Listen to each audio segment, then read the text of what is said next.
Hey everybody, Brad the Italian here. It's just after Christmas, which in the dog training world means there's lots of Christmas puppies out there right now. So today's episode is going to be on how to start training with your new puppy. Now, as exciting as it may be to want to go outside with your new puppy and show everybody your new puppy, or go to the pet store and have them introduced to other dogs and new people and new dogs right away, you have to restrain from doing that. This is the safety part of the video. When you first get your puppy, you have to make sure before you are able to introduce them to anybody that they have their vaccinations. So this is something that you want to work with your vet. You want to talk to them about when is the appropriate time for you to start introducing your puppy to new people. When in the vaccination cycle is it okay to now start introducing your puppy to other dogs? So the main reason you're doing this is because there's something called Parvo, which is a highly infectious virus. It's a gastrointestinal illness that can be fatal for puppies. Even if your puppy is able to survive Parvo, there are still lifelong repercussions of having Parvo that your puppy may get. So it's just best to try to keep them away from other dogs and other people until it is completely and totally safe for them to go to these other events. Now let's get to the fun part of the video, our first behavior with our puppy. Well, number one on everybody's mind is potty training. What are we going to do to potty train these puppies? So a lot of people believe you're supposed to rub the dog or the puppy's nose in the accident area. And that's not entirely true because they don't really understand the association with what is wrong in this situation. They may think that the place that they had the accident was the wrong part of that. So a lot of times when people bring their dogs in for me to train them, they'll say, oh man, I'm trying to get them potty trained, but when I rubbed their nose in it, all they did was try to find places to hide to make accidents. And I swear they're doing it on purpose. They're not doing it on purpose. The reason they're doing this is because they thought that where they did it was wrong, not that it was wrong to do it. So what's the proper way to potty train a puppy? So what you're going to have to do is, for every month that the puppy is old, is about an hour's worth of time that they can go without going to the bathroom.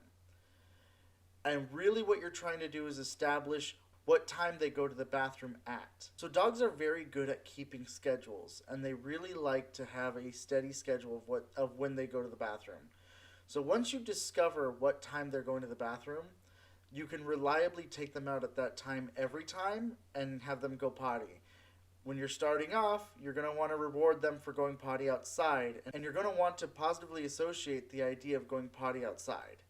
Of course, there are going to be accidents or times where you miss them going to the bathroom. It's totally fine. If there is an accident spot in the room, what you need to do is just take them out of the room, have somebody play with them for a little bit, or put them in the bathroom for a little bit. Just make sure they don't see you cleaning up the mess. And then you just clean it up and then release them and act like everything is totally normal. You don't get mad at them, you don't try to discipline them, because again, the message of going potty here was bad is probably what they're going to get. But that does mean you're going to have to take them out every hour until you figure out which hour is the one that they're going to the bathroom on. But as far as that goes, that's about it for potty training. There's no real tips or tricks that you can really do other than give them high rewards for when they do good. So now for the next biggest issue that I usually have to deal with when people get new puppies: how to get them to stop nipping at your fingers or to stop biting so hard on your hands when you play with them. Now this is a very common behavior that a lot of puppies have to go through, and they would have normally gone through it with their litter mates. But because they're with you now, you're going to have to show them what's okay and what's too much for you to handle. So ideally you're going to have the adults work with this behavior first and get the bite pressure down so that their bite pressure isn't so hard when you go to train this with your kids as well. Now again, there's a negative and a wrong way to try to train this behavior out. A lot of times what people will try to do is smack their mouth when they nip down on you, but that doesn't tell them a lot other than you're trying to play rough and they may try to play rougher with you. Now the right way to train out this behavior is very easy. So as you're playing with them and you're roughhousing, you're actually trying to kind of get that response of them to bite at your hands. Of course it's going to hurt a little bit, but the idea is that you need to train this behavior out of them so that they don't play this rough in future playtimes. either with other dogs or when they meet new kids. You don't want their bite pressure to be that hard. So you need to train it now as a puppy so that later on they can have better, more fulfilling playtimes. So once you do get them to nip at your hand and the bite pressure is too hard, you're going to kind of ow and pull your hand away from their mouth. But you got to make some kind of noise like ow, ooh, no, ah. And you're going to pull your hand all the way away. Now immediately this tells them, "Oh, something bad just happened. I don't know what I did, but there's something wrong with this playtime." And then you're going to stand up and you're going to turn your back to them. This is called negative punishment. That means you are taking away something that they want, which is your attention. They were in the middle of playtime, everything was great, then this happened. Now you're negatively punishing them by taking away your attention. Now they may try to continue to play with you or bite at your ankles or something like that, and then you can start to walk away from them. Do not pay them any attention. Don't do anything else with them. If need be, go into a separate room to show that you are displeased. Now you can be in that room for about 5 or 10 minutes. Just give it enough time where the puppy can kind of calm down from the playtime, and then you can go back out and continue playing. If the puppy, though, however, bites you again and the pressure is still too much, repeat the process but for longer. So say you left for 5 minutes the first time. Now you're going to leave for 10 minutes the next time and 15 after that, and you're just going to keep increasing it until they lower their bite threshold. And they will lower their bite threshold because they want to keep playing with you. That's the main goal of this, is for them to play with you. Now for some of you who have seen my other videos, such as the one on crate training, you heard me say that you can use this with your puppy as well. For a lot of people, they don't want the dog to sleep on the bed with them as well. This could be for multiple reasons. Either you don't want them to be on the furniture, or you don't want to accidentally roll over on top of them while asleep, which can happen. So the next best alternative is to use something called crates. Crate training at first is going to be very difficult because hearing a puppy cry is the hardest thing to try to ignore, but you're going to have to try to ignore it. I would try to get them more comfortable with the crate before trying to leave them in the crate overnight, but I do understand that if you want them to be in a safe space, that they can't get into any trouble, there's nothing else that can happen, this is your best option. Now, what are some of the things that you're going to want to put in the crate for them? When you do go to leave them in for overnight, you want to try to reduce how many accidents they have inside the crate. You don't want them to start feeling like it's normal to go to the bathroom in the crate.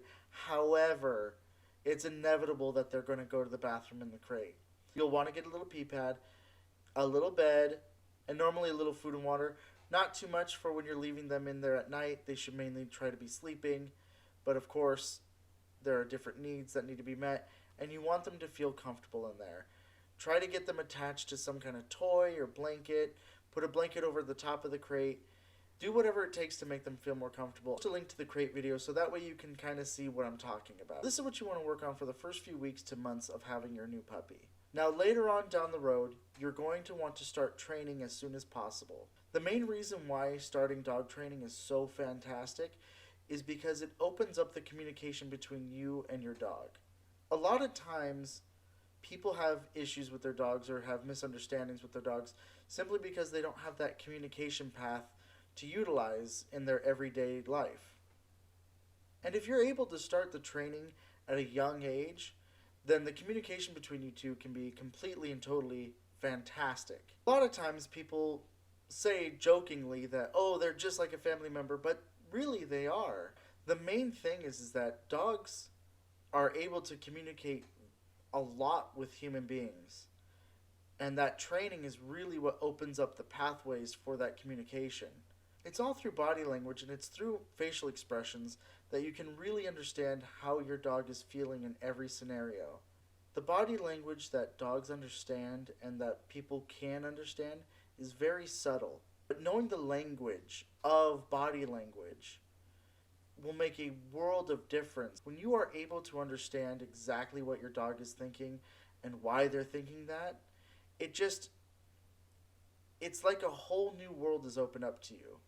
And if you're able to start that as a puppy, the communication between you two will only get stronger and stronger and stronger.